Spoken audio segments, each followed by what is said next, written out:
Boa noite, Eleni. Boa noite, candidatos. Boa noite aos presentes e aos que nos acompanham ao vivo pela internet. Sou Vanderlei Vieira e serei o moderador da mesa. O encontro com os candidatos a prefeito, promovido pelo Síndice Serjum, será dividido em duas partes. Na primeira parte, o candidato terá até 1 hora para falar sobre o documento que foi encaminhado à sua assessoria com o tema Políticas de RH para os servidores públicos municipais. Ao término da primeira hora, o candidato será avisado. A partir desse momento, o candidato terá até 30 minutos para responder às 5 perguntas que serão lidas pelo moderador da mesa. Ao 25º minuto, o candidato será avisado para que faça suas considerações finais. Ao 30º minuto, a palavra será cortada. Passo a palavra para a presidente do sindicato, Eleni Mocin Fávaro. É com grande satisfação que, em nome da diretoria do Sindicato de Servidores Públicos do município de Jundiaí, dou prosseguimento à série de encontros com os candidatos a prefeito. Quero saudar os servidores presentes, os membros da diretoria, os convidados e todos que nos acompanham em casa pela internet. O convidado desta noite é o candidato da coligação Reaja Jundiaí, Dr. Cláudio Miranda, e sua vice, Fátima Regina Giacetti. E, finalmente, somos 2 mulheres à mesa. Boa noite, candidatos. É um prazer recebê-los. Nosso propósito objetiva conhecer as propostas da política de RH para os servidores contidas em seu programa de governo. Como dissemos no documento encaminhado à sua assessoria, acreditamos que os servidores públicos são entes fundamentais na qualificação e eficiência da gestão pública, sendo que é por meio deles que a relação com o munícipe se efetiva. Portanto, acreditamos ser imprescindível sua valorização. Desta forma, espero que possamos aproveitar ao máximo esta oportunidade de ouvirmos sua opinião e seus projetos voltados aos servidores públicos de Jundiaí. Com a palavra, o candidato. Boa noite, Eleni. Boa noite a todos os presentes e aqueles que nos assistem. Como você falou, eu sou privilegiado, né? A mesa composta por 2 mulheres. Tenho ao meu lado aqui direito a doutora Fátima Giacetti, com quem eu tenho a honra de estar disputando esse pleito e com quem eu tenho, nos últimos meses, convivido mais de perto e cada dia aprendido mais assim, a admirar como uma pessoa que é um verdadeiro exemplo e uma referência para nós aqui em Jundiaí. Candidata a vice-prefeita, a única mulher candidata a um cargo majoritário nessa eleição na nossa cidade. Ela, infelizmente, não vai poder fazer uso da palavra por causa das regras aqui do encontro, mas certamente é uma pessoa que tem muito a contribuir, a colaborar e que vai estar juntamente conosco durante a nossa administração. Se lograrmos êxito na eleição, vai ser uma pessoa importantíssima na elaboração e implementação das políticas públicas, não só para as mulheres, mas também em relação aos servidores públicos, porque é uma pessoa que durante toda a sua vida, assim como eu, teve como base do seu dia a dia cuidar de pessoas e ter uma visão mais humanista das relações na sociedade de um modo geral. Eu queria dizer inicialmente que a importância do servidor público, não tem como nós exagerarmos a importância do servidor público. Aliás, antes de falar sobre isso, eu queria também registrar que os nossos 2 partidos, PMDB e PSB, têm na sua tradição, né, a defesa dos trabalhadores, a defesa do funcionalismo também a todos os níveis, a defesa da democracia, e são partidos que têm tradição na luta democrática. Mas falando sobre a importância do servidor público, nós não temos como exagerar, porque se nós olharmos, por exemplo, a prefeitura, né, como ela deve ser olhada como uma empresa, né, e o nosso cliente é o cidadão, né? a gestão, todas as ações que são feitas, o contato com o cidadão, a interface com o cidadão, a forma de atender o nosso cliente, a cara da prefeitura para o cidadão é o funcionário, é o funcionário público, o servidor que vai ter contato direto com o cidadão nas mais diversas áreas. É muito complexo, inclusive, porque, na verdade, não é uma categoria, são várias categorias, porque nós temos a saúde, nós temos vários tipos de serviços que são prestados pela prefeitura, e nós temos profissionais das mais diversas áreas, né?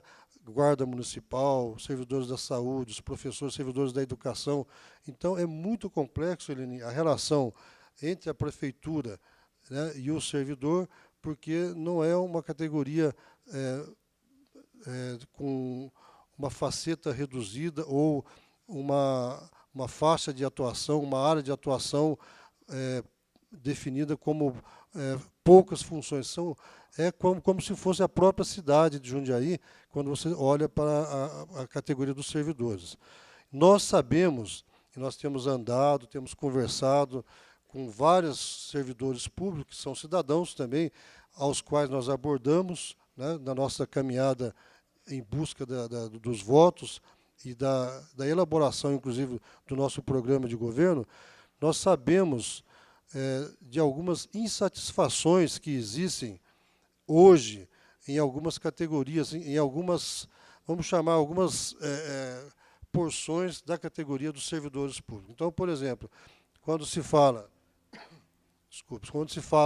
por exemplo, dos servidores da saúde, nós sabemos que os servidores da saúde estão insatisfeitos, né, ficaram praticamente fora das propostas de melhoria do plano de carreiras, né?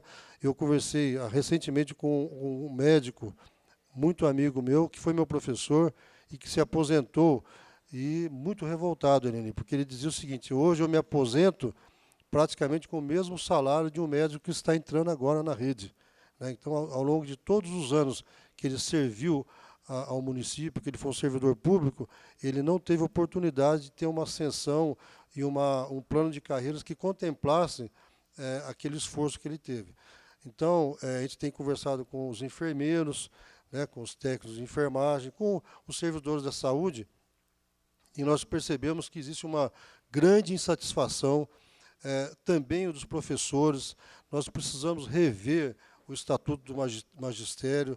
O que foi feito recentemente em termos de mudança foi feito, ao meu ver, com caráter eleitoreiro, que, na verdade, não contemplou os servidores da educação.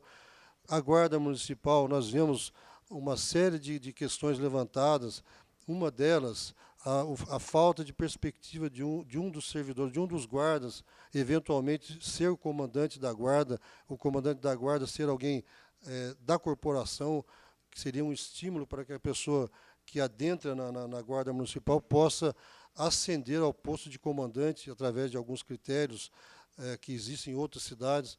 Então, quando nós conversamos com os servidores, nós percebemos que existem muitas demandas, né? Algumas delas não são simples de ser resolvidas, serão necessárias intervenções que vão ter efeito a médio prazo, mas o que nós queremos dizer ao servidor público de Jundiaí, eu e a Fátima Giacetti, se nós formos eleitos prefeito e vice-prefeito, a nossa administração vai valorizar o servidor público naquilo que ele realmente tem que ser valorizado.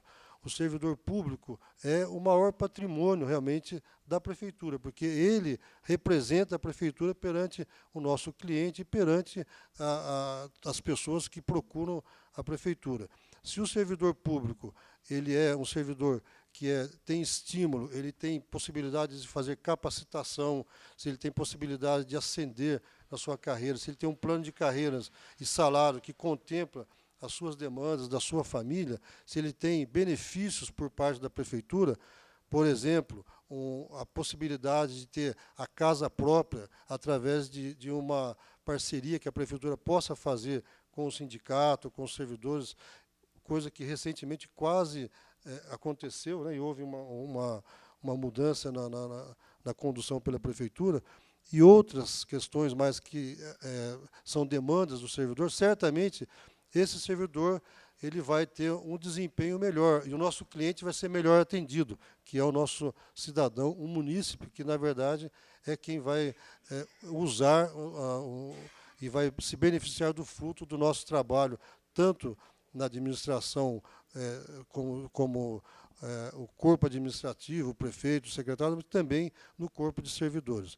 Então, eu queria dizer a vocês o seguinte: nós temos como característica da nossa proposta de governo, atender as pessoas, governar para as pessoas. O nosso plano de governo, ele deixa muito claro que nós queremos mudar a lógica da administração da nossa cidade, que de algum tempo para cá foi se afastando um pouco das pessoas, das demandas da sociedade, uma cidade rica, uma cidade que tem uma arrecadação privilegiada, mas que se conforma, por exemplo, de ter crianças fora da creche, quase 2.000 crianças fora da creche, que se conforma e acha normal e fica paralisada vendo pessoas não poderem ser internadas, não serem atendidas com dignidade no pronto-socorro municipal, a ponto do Ministério Público sugerir a interdição do pronto-socorro por causa de superlotação, e a prefeitura parece que fica paralisada vendo isso acontecer sem tomar providências, né? Na nossa visão, nos últimos anos, o governo tem se afastado, tem virado um pouco as costas para a sociedade, não só para o servidor, mas para a sociedade de um modo geral. E nós queremos mudar essa lógica, queremos governar para as pessoas, de uma forma que as demandas das pessoas sejam mais prontamente atendidas, de forma que sejam valorizadas e que sejam que norteiem, que possam pautar o governo, né? Então, quando eu falo, por exemplo, da saúde, vou aproveitar aqui, Leni, para falar alguma coisa. Nós sabemos que o Hospital São Vicente, hoje, ele atende a região, ele faz o papel de um hospital regional sem ter o porte de um hospital regional. Ele não tem tamanho para isso, mas ele atende toda a região. E mais, é bancado pela Prefeitura de Jundiaí. Tem alguma coisa errada, e não pode a Prefeitura de Jundiaí bancar o atendimento regional, o São Vicente, sem ter porte de hospital regional, atender como se fosse um hospital regional. É urgentíssimo, urgentíssimo que o Estado faça o seu papel, que o Estado passe a cumprir o seu papel no atendimento da região, instalando aqui em Jundiaí o hospital regional, que possa fazer esse papel que o São Vicente está fazendo de forma inadequada, porque ele não tem esse porte. E existe um equívoco na proposta que está sendo apresentada à sociedade, que é de fazer o hospital regional ali onde funcionava a Casa de Saúde, que é um prédio da Prefeitura, foi desapropriado, está sendo demolido para que o Estado construa ali um hospital regional de 120 leitos, que não vai atender a região de jeito nenhum. Uma região do tamanho da nossa, se hoje fosse inaugurado o hospital regional com 120 leitos, já não atenderia a região de forma adequada. Nós iríamos mudar o endereço. A superlotação do São Vicente ia passar para o hospital regional e o São Vicente, fatalmente, também seria sobrecarregado. Nós defendemos que a Prefeitura de Jundiaí, uma cidade tão pujante, tão importante no Estado, com um PIB tão alto e com tanta importância econômica no nosso Estado, a Prefeitura, o prefeito, deveria ser firme com o governo do Estado para que o hospital regional não fosse um hospital de 120 leitos, mas um hospital de pelo menos 250 a 300 leitos, construído fora do centro da cidade. Não tem cabimento construir um hospital regional ali onde é a Casa de Saúde, porque imagina aquele trânsito que já é difícil naquelas ruas centrais, estreitas, com movimento de ambulâncias de 10 a 11 cidades circulando ali o tempo todo, não tem como ter acesso de helicóptero. Então, é um contrassenso o hospital regional ser construído naquele local. Nós defendemos que ele seja construído de imediato pelo Estado, só que ele vai ser construído, mesmo que fosse iniciado agora, certamente demoraria 2 a 3 anos para estar inaugurado. mas longe do centro, provavelmente na região oeste, à beira de rodovia, de fácil acesso, de helicóptero e de ambulâncias, de forma que atendesse a região mesmo. Daqui a alguns anos ainda fosse um hospital que não estivesse superlotado.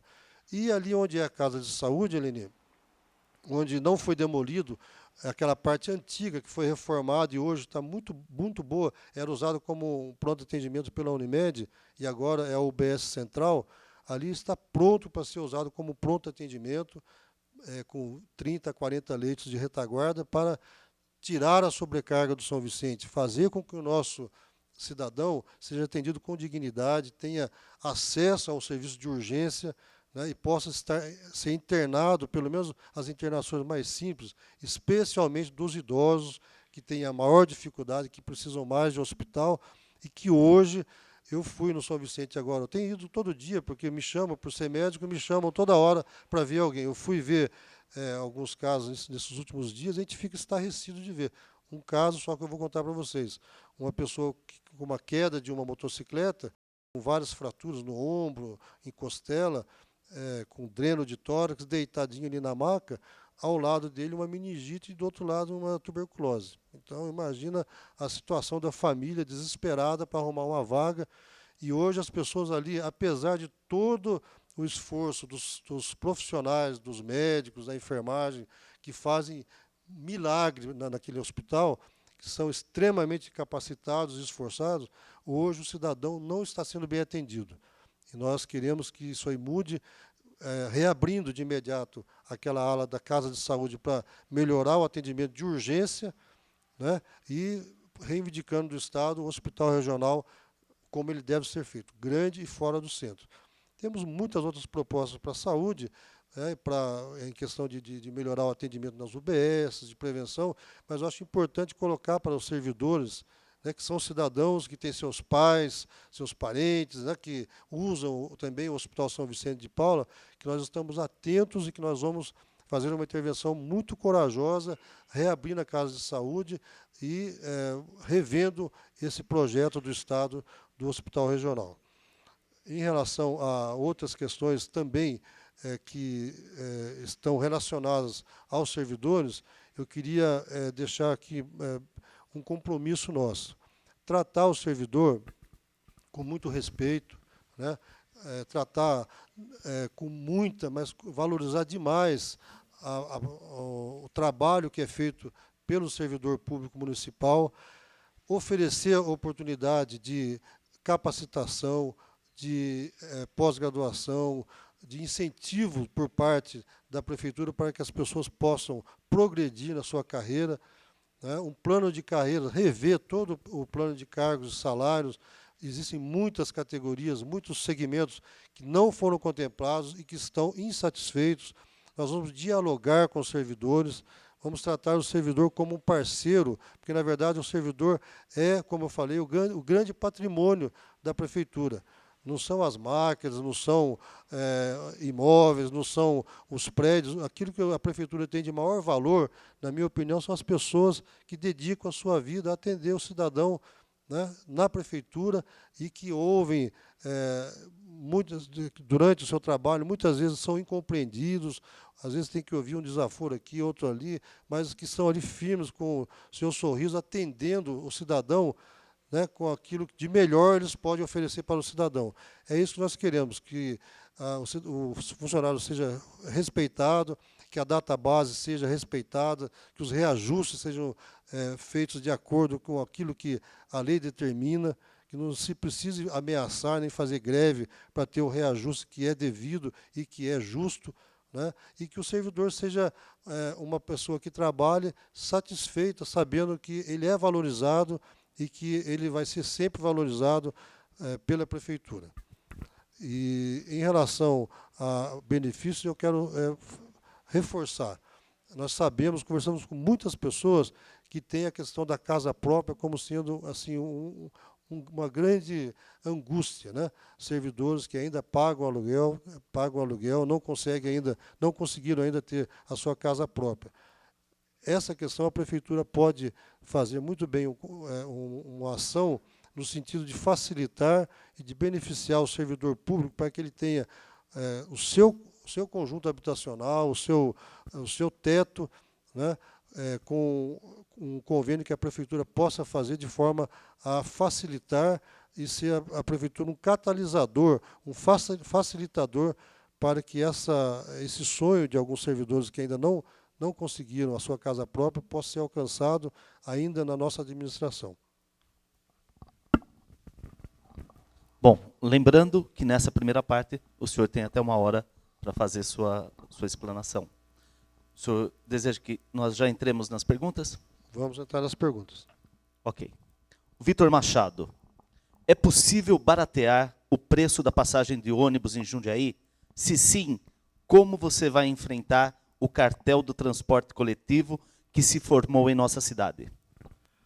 Bom, a questão do transporte coletivo, a gente vai chegar na questão da mobilidade urbana, né? Quer dizer, o transporte coletivo, a questão do preço da passagem, é um dos aspectos que acabam concorrendo para a dificuldade da nossa mobilidade. Quer dizer, a passagem em Jundiaí é uma passagem muito cara, né? E, na verdade, os ônibus não são confortáveis, né? Os ônibus não são confortáveis. O usuário do transporte coletivo perde muito tempo, demora, né? Assim, eu conversei esses dias com uma senhora que mora ali no Currupira e ela trabalha lá na Malota. Então, como que ela faz? Ela sai de manhã, ela pega um ônibus em Currupira, aí para no terminal Secap, aí espera. Aí ela sai do terminal Secap e vai até o terminal Hortolândia. E aí espera mais um pouco, fica esperando. Depois do terminal Hortolândia, ela vai para o terminal Central, onde ela muda de ônibus, aí vai lá para a Malota. 1h30 de média para ir e 1h30 de média de tempo para voltar para casa. Então, é um castigo para a pessoa, né? Parece que nós estamos vivendo em São Paulo, uma cidade que tem muito mais problemas do que nós temos, mais difícil solução do que aqui em Jundiaí. Eu acho que nós precisamos rever algumas questões. O Situ não foi implantado totalmente, algumas coisas têm que ser feitas ainda, né? A questão do bilhete único, que, na verdade, mesmo sem ter o nome de bilhete único, tem muitas alternativas, tem alternativas que podem fazer com que as pessoas consigam andar mais rápido quando estão de ônibus também. Mas a passagem vai ser barateada, sim, com certeza.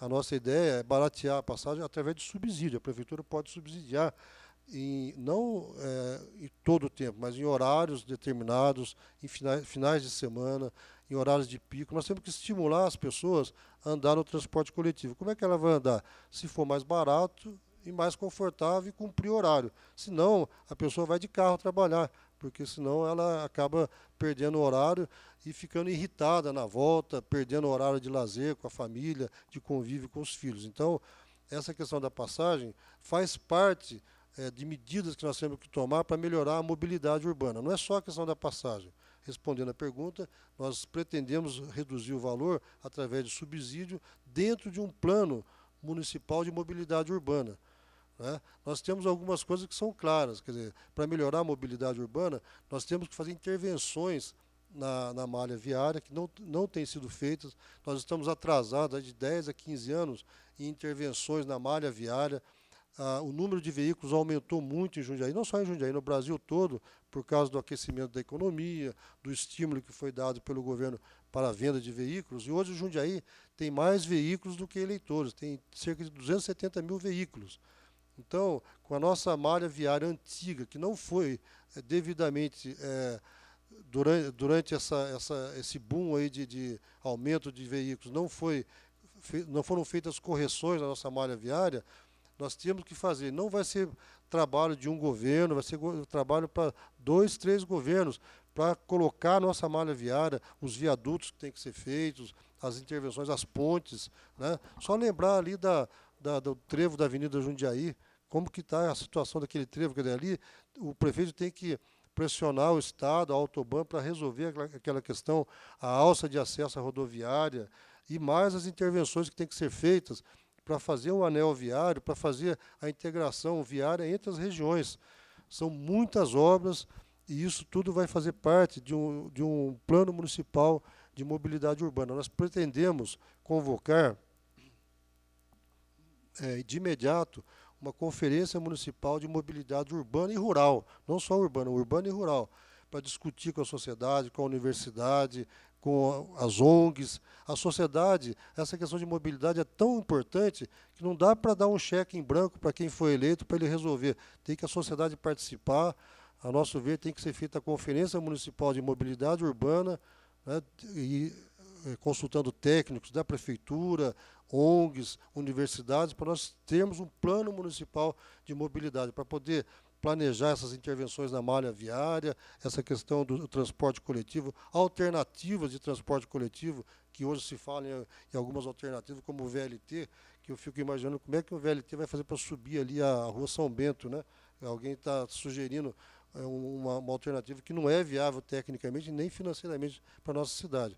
Mas eu acho que tudo isso tem que ser discutido, toda a sociedade tem que participar, porque as consequências de erros que forem cometidos na condução desse assunto, desse aspecto, vai trazer consequências durante décadas para nós. Nós temos que cuidar muito bem da mobilidade em Jundiaí, porque estamos atrasados pelo menos 15 a 20 anos. Lembrando aos internautas que, através do perfil do Sindserjum no Facebook, também podem ser feitas perguntas que depois serão encaminhadas ao candidato.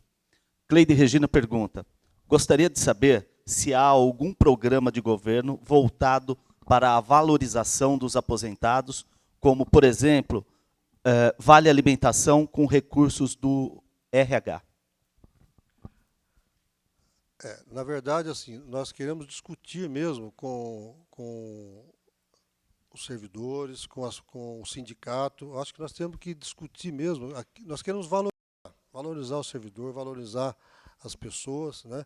E toda sugestão vai ser muito bem-vinda e nós vamos estar ouvindo, porque o nosso perfil é esse, é de conversar com as pessoas, de ouvir e de governar para as pessoas, né? Então, é uma sugestão que eu até confesso que estou recebendo agora esse tipo de demanda, e nas nossas conversas com as pessoas até agora, a gente não tinha sido provocado nesse sentido. Eu acho uma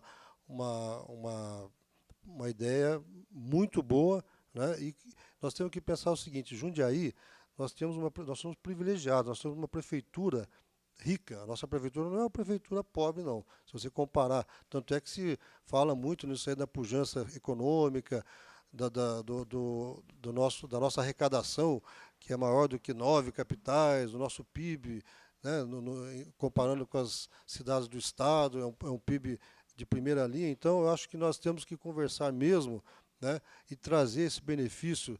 Essa riqueza foi gerada por aqueles que trabalharam a vida toda e que hoje estão aposentados. A cidade foi construída por aqueles que hoje estão assim, já pendurando ou com as chuteiras já penduradas. Acho que nós temos que valorizar as pessoas, né, e os benefícios que forem compatíveis com o orçamento têm que ser oferecidos, e nós estamos 100% abertos a conversar e a dialogar, buscando atender as demandas de todas as pessoas. Anita Petrin, perdão. Como o senhor pretende interagir com o servidor público, além do sindicato? Eu acho que o sindicato é importantíssimo, né? A representação das pessoas, de forma institucional, ela deve ser sempre valorizada. Eu tenho aqui comigo, me acompanha aqui o JJ, que é presidente do PMDB, secretário-geral do PMDB sindical nacional. E a gente tem conversado muito e eu entendo que a representação dos trabalhadores, ou a representação de classe, de forma institucional, ela tem que ser sempre muito valorizada. Eu acho muito ruim, né, qualquer tipo de interferência do governo, mesmo que velada e indireta, né, nos rumos do sindicato. Acho que o sindicato tem que ser 100% independente, tem que representar mesmo o servidor, tem que lutar pelo servidor, pelos seus representados. E nós temos que valorizar muito.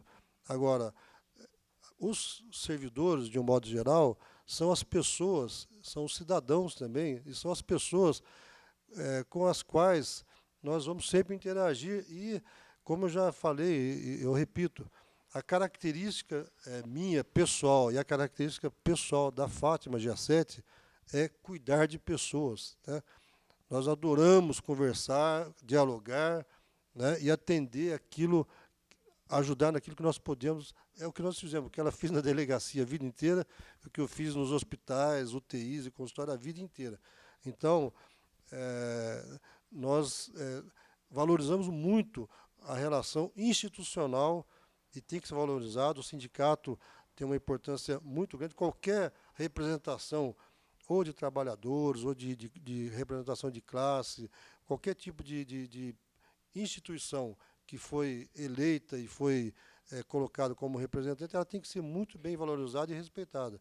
Agora, mais do que a instituição, as pessoas têm que ser valorizadas, têm que ser respeitadas, têm que ser tratadas com toda a atenção, e é isso que nós vamos fazer.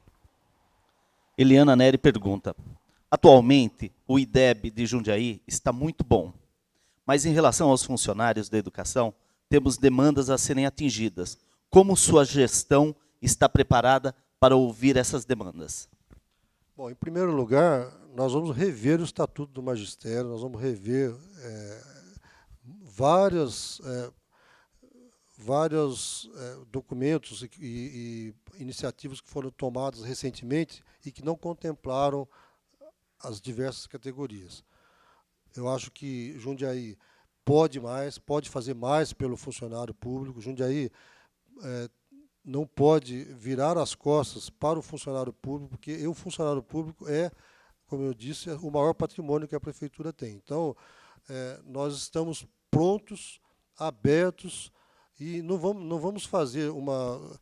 Quando eu falo em rever o Estatuto do Magistério, rever a relação com os profissionais da educação, eu não falo em coisa assim de cima para baixo, imposta, de hoje em diante vai ser assim assado. Não. Diálogo, né, composição, construção de uma relação melhor com o executivo, inclusive visando uma relação melhor, um resultado melhor para o cidadão, para o aluno, né? Nós não podemos ter uma educação de qualidade se nós não tivermos um bom professor, né? Não tivermos um professor motivado, né? O diretor, né? A merendeira, todos aqueles envolvidos no processo, eles têm que estar com as suas demandas satisfeitas, ou não, se não plenamente, mas com perspectiva de que vai haver uma melhora progressiva e que isso é uma realidade que ele pode esperar com certeza de que vai alcançar. Então, nós vamos dialogar e atender, certamente mudando e atendendo as demandas dos servidores da educação. Ezequiel Borges, qual sua posição em relação à remuneração dos agentes comunitários de saúde e o que o senhor acha da descentralização das ambulâncias? Bom, a saúde, quando a gente fala de saúde, geralmente a gente fala de médico e hospital, né? Isso é errado, né? Eu já comecei falando de hospital regional, do São Vicente. Por quê? Porque isso é uma emergência. Nós vivemos hoje uma situação emergencial no Hospital São Vicente, porque tem gente que está morrendo, tem gente que não está conseguindo ser internada, tem gente que fica lá 2, 3 dias, não é nem disputando quarto, mas disputando maca, porque tem gente que fica internada na poltrona. Quando consegue a maca, já é um privilégio. Depois da maca, para chegar no quarto, é mais uma luta. Então, quando eu fico falando de hospital, é porque é uma emergência, temos que resolver agora. Agora, a saúde, para melhorar a saúde,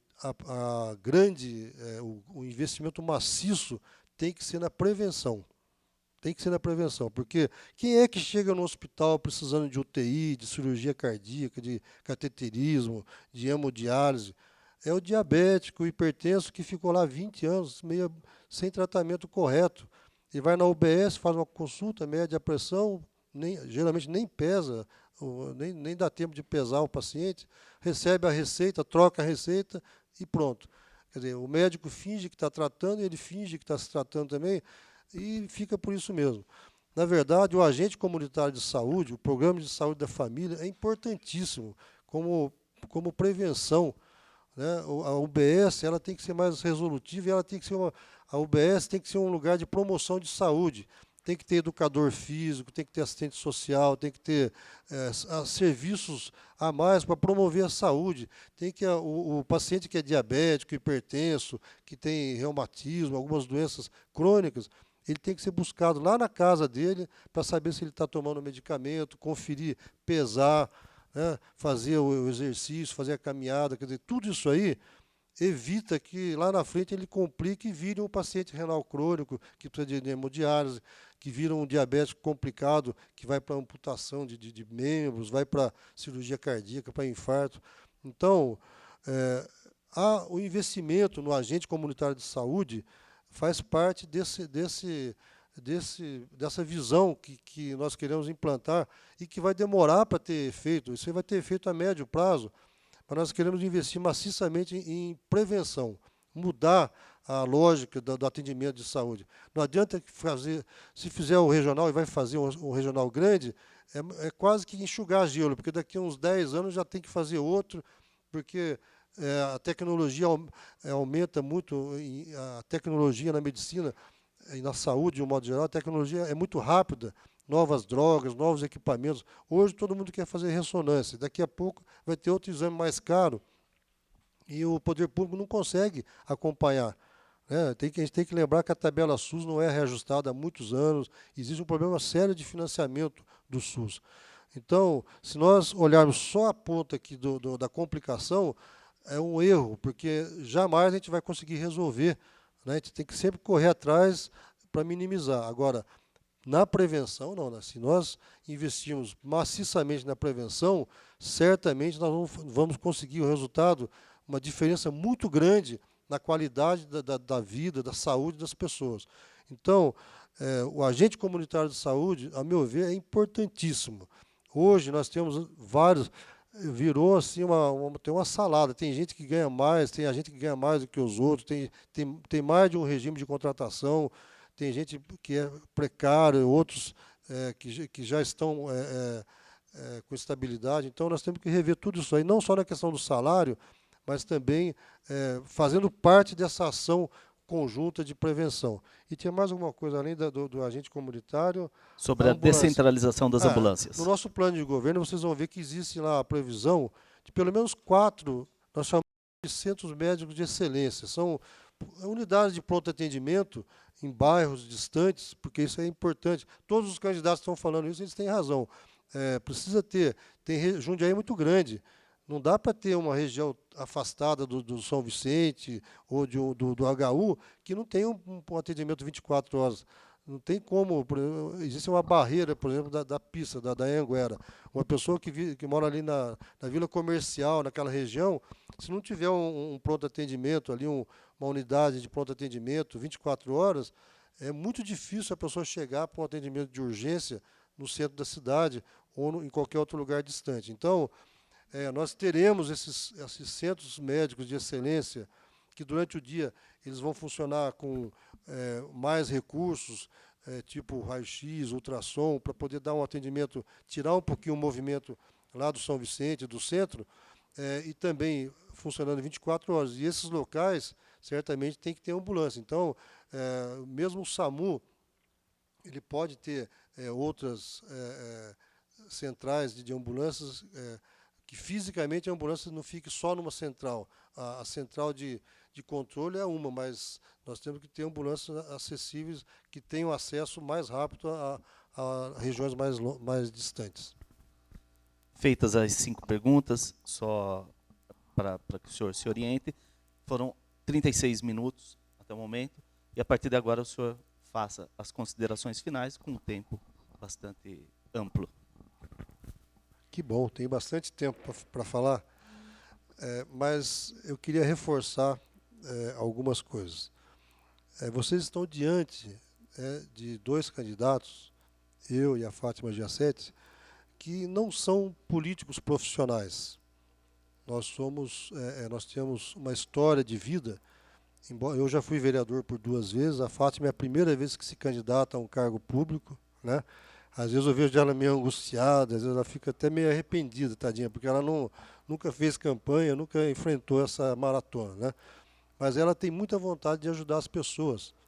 Então ela se anima por isso. Ela fala, daqui a pouco eu vou me aposentar lá da delegacia, eu queria ter, né, um cargo, uma possibilidade de ter algum poder de ajudar as pessoas, de poder continuar o meu trabalho. Na verdade, o trabalho que ela fez a vida toda foi praticamente um trabalho social, porque os problemas que vão aparecer na delegacia de polícia, a grande maioria deles acaba, se você for ver a raiz ali, é um problema social, né? Que acaba descambando para violência, para outras coisas.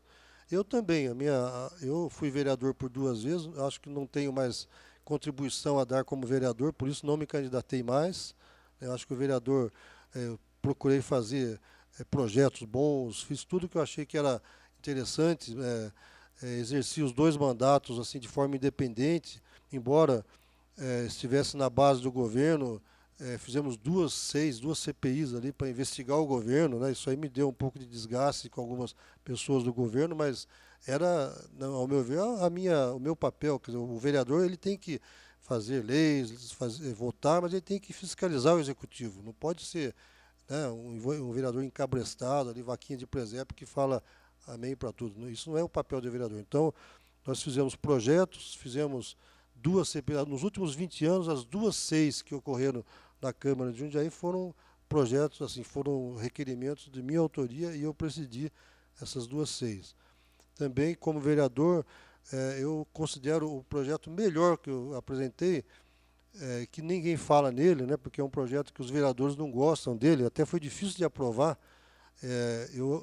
Apresentei o projeto junto com, na época, o vereador Mauro Menucchi, que era do PT, então, assim, era um do governo, outro da oposição, foi aquela coisa, que foi a criação da Comissão de Legislação Participativa. O que é essa comissão? Na Lei Orgânica de Jundiaí, para você dar entrada na Câmara com um projeto de iniciativa popular, assim, se necessitava de milhares de assinaturas. Então, se alguém tivesse uma ideia boa ou um projeto bom para a cidade, para entrar de iniciativa popular, eram necessárias milhares de assinaturas no abaixo-assinado para protocolar. A Comissão de Legislação Participativa quebra isso. Ela abre a Câmara, ela democratiza, ela abre a possibilidade de entidades, fora partidos políticos, entidades darem entrada com propostas através simplesmente de protocolar essa proposta na Comissão de Legislação Participativa. Essa comissão é como as outras comissões da Câmara, de saúde, de comissão de trânsito, meio ambiente. Então, são comissões permanentes, são 5 vereadores, eles analisam aquela proposta e põem para tramitar, e a autoria daquela proposta passa a ser da Comissão de Legislação Participativa, né? Nós conseguimos aprovar essa comissão, infelizmente, depois os vereadores engessaram um pouquinho, porque o vereador tem medo de perder o poder, né? Fala, se eu deixar isso aqui funcionar, o líder de bairro lá, que é meu adversário na próxima eleição, ele vai fazer um projeto para o bairro, vai passar, depois ele vai capitalizar politicamente. É uma visão muito míope dos vereadores, né? E por isso essa comissão acabou, até hoje, ela existe. Eu acho que a sociedade deveria ficar mais atenta e dar entrada com projetos de iniciativa da sociedade para que tramite na Câmara. Então, eu tenho, assim, comigo essa comissão foi a maior contribuição que eu pude dar quando vereador. Mas a minha atuação como vereador ela se encerrou naqueles 2 mandatos. Hoje, nós queremos, eu e a Fátima, governar a cidade de uma forma diferente, de uma forma mais, com uma visão mais generosa para as pessoas, né? Não esses empreendimentos imobiliários que, na verdade, nós sabemos que Jundiaí é uma cidade que vai crescer, ela tem vocação para crescer, vai continuar crescendo, ela é muito bem localizada, é privilegiada, né? Mas ela vem crescendo um pouco sem planejamento, né? É só ver o trânsito, né? Por quê? Porque se privilegiou esses empreendimentos imobiliários, né?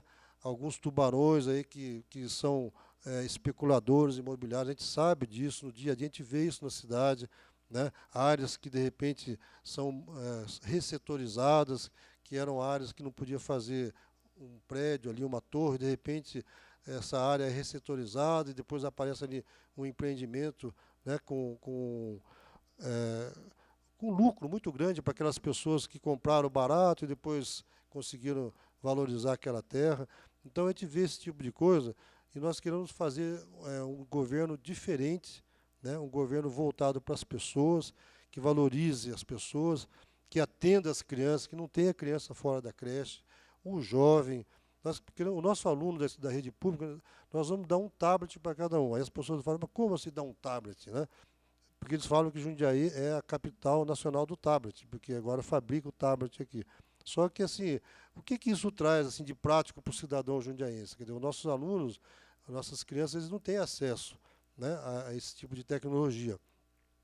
E alunos de escolas particulares têm, né? Então, lógico, atrelado a uma proposta pedagógica compatível. Não é dar o tablet por dar o tablet para fazer propaganda, mas com uma proposta pedagógica compatível, que isso já é feito em muitas escolas particulares, os nossos alunos da rede pública vão ter o seu tablet, sim, né? Nós vamos trazer para Jundiaí o ProUni Municipal. O que é isso? Nós vamos conhecer lá em Jaguariúna, eu e a Fátima. A prefeitura, nós vamos lutar para trazer a universidade pública para Jundiaí. Isso é um papel do prefeito, é um papel da sociedade, dos sindicatos, é um papel dos trabalhadores. Nós temos que lutar para ter uma universidade pública. E a prefeitura, nós como prefeito e vice, vamos lutar para isso. Mas, certamente, esse é um processo que vai demorar algum tempo para se consolidar. Não é uma carta de intenções de fazer um curso da USP aqui em Jundiaí, que quer dizer que a USP chegou em Jundiaí. A gente sabe disso. Nós vamos lutar para a universidade pública vir para Jundiaí, ou universidade estadual ou federal. Mas, enquanto isso, nós temos jovens que querem ter a oportunidade de fazer uma faculdade e que não podem, porque não conseguem pagar a mensalidade. Jundiaí tem muitas faculdades particulares, e lá em Jaguariúna, o prefeito, que é do PMDB, ele criou o ProUni Municipal. Nós trouxemos o projeto e vamos aplicar aqui em Jundiaí. A faculdade dá 35% de desconto, a prefeitura paga 35% da mensalidade e o aluno paga 30%. É como se fosse uma bolsa de 70%. Jaguariúna, que não é uma cidade grande, que não tem o orçamento que nós temos, hoje tem 500 bolsistas. 500 bolsistas, 500 jovens de Jaguariúna estudando, fazendo um curso superior, tendo a oportunidade de crescer profissionalmente, né, de alcançar os seus sonhos, e a prefeitura está ajudando, né? E não é um empréstimo que eles têm que pagar depois, é uma bolsa de estudos mesmo. Eles voluntariamente podem fazer algum trabalho voluntário para a prefeitura, de cadastro e outras coisas, mas não são nem obrigados a isso, o projeto não obriga. Nós vamos implantar isso em Jundiaí. Nós temos condição de ter um número muito grande de bolsistas, de ajudar o jovem jundiaense a fazer uma faculdade, ter um curso superior. Vamos cuidar muito de uma política efetiva para as mulheres. Nós temos aqui uma especialista, né, Fátima, que vai ser um dos fatores mais importantes para nós termos políticas públicas de inclusão para as mulheres, de capacitação, para que elas possam ocupar posições no mercado de trabalho, porque hoje o Jundiaí tem muitas vagas, mas não tem gente capacitada. Vocês sabem disso. Está sobrando vaga de emprego, mas não tem pessoas capacitadas e preparadas. Então, além dos cursos técnicos, de um modo geral, de capacitação, nós vamos dar muita ênfase para as mulheres, para que elas possam ocupar esses espaços. E o idoso, especialmente na questão da saúde. O idoso hoje, como eu falei, não tem vaga no São Vicente, não tem vaga para consultas com especialistas, demora meses para ser atendido, né, para ser marcada uma consulta com especialista. Nós vamos criar uma rede de credenciada de consultórios para atender o idoso, e vocês podem escrever isso aí. No nosso governo, o idoso vai marcar consulta por telefone e vai ser atendido com hora marcada, porque nós vamos credenciar clínicas e consultórios para que eles sejam atendidos. E a questão do pronto atendimento da Casa de Saúde, que a gente vai reabrir ali num poupa-tempo da saúde para o idoso.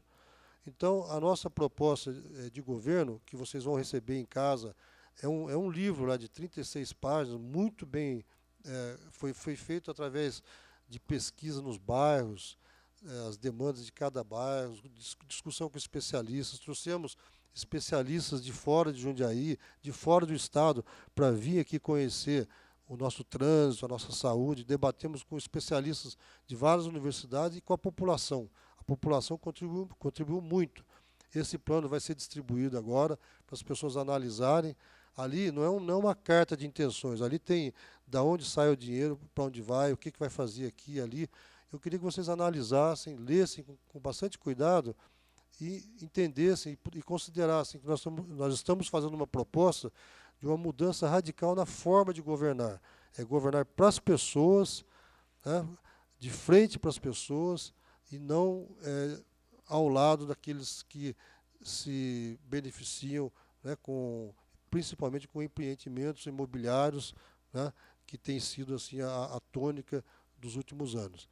E mais uma última questão, tenho alguns minutos ainda, fiquei com tempo de sobra, ainda bem, né? Eu queria fazer só uma colocação. Sem atacar ninguém, sem atacar pessoas, eu acho que a discussão tem que ser sempre assim, a nível de proposta e não de coisa pessoal. Mas nós acabamos de eleger 2 deputados, né? Os dois querem abandonar o mandato. Eu acho que isso aí é uma coisa que o jundiaense tem que pensar, né? Nós tínhamos 3 deputados, 2 estaduais e um federal. Infelizmente, o senhor Ari Fossen, que era um bom deputado, faleceu, foi um bom político, aliás, injustiçado por esse grupo que está aí no poder, mas foi um bom político. E eu fui candidato a deputado estadual, eu participei de debates, e qual que era o nosso discurso de todos os candidatos? É importante Jundiaí eleger o deputado estadual e o federal. Por quê? Porque nós vamos buscar recursos para a cidade, em Brasília, em São Paulo.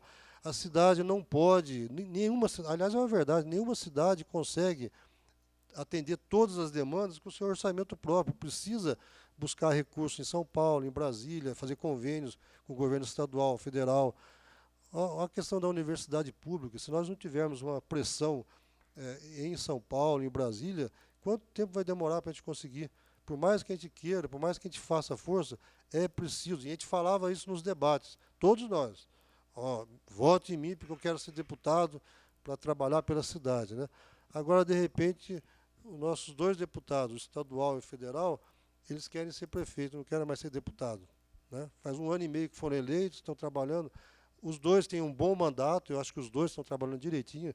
Assim, eu tenho visto, aliás, eles mandam prestação de contas, né, do seu mandato, e tudo que a gente vê ali é coisa boa. Eles estão trazendo benefício para a cidade, né? Então, eu acho que as pessoas têm que ter prioridade, priorizar o interesse da cidade, não o interesse próprio da sua carreira política, dos seus interesses partidários até. Eu acho que é importante as pessoas valorizarem aquilo que a população outorgou para eles, que é o mandato de deputado, que é muito difícil de conseguir.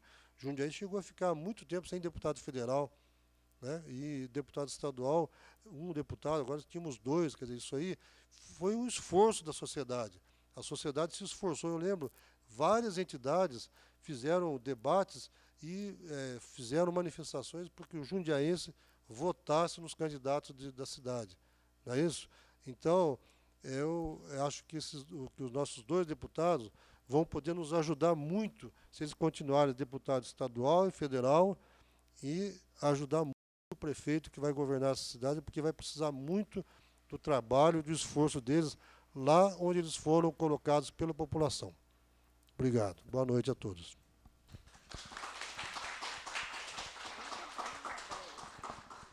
Obrigado, candidato.